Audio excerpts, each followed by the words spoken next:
Yan, nandito kami sa carousel. Nakuha na namin yung work permit namin eh. Parang may gabi. Ang bait-bait nila. Kailangan pala sasabihin mo, how are you? Yes, regards to God. Yes. Bati agad. Yes. Yes, may work permit na si ma'am. That's truly. Si Grace. Huwag na pala tayo magsabi ng ma'am. Kasi di ba yung ma'am at saka sir kasi pang ano lang, monarchy. Pang monarchy lang. Sila by me. Yes, correct. Yes. Alam ko kasi tama yung carousel na pinilahan natin. Pero hindi natin alam, no? Hindi. Yes. O, sakto lang, immigration tayo agad, di ba?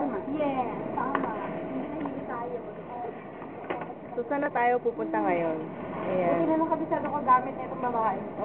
Ito kami napunta sa immigration. May gamot ako. May gamot ka ma, may gamot ka. Uy, yung North Cubes ko, ah. Ngayon, pupunta kami sa connecting flight papuntang Saskatoon. Okay, ang unti ng tao dito.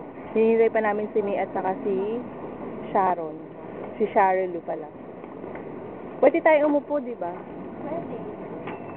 Upo tayo. Picture mo nga. Sandali lang, pipicturean ko lang si Mama. What is your work?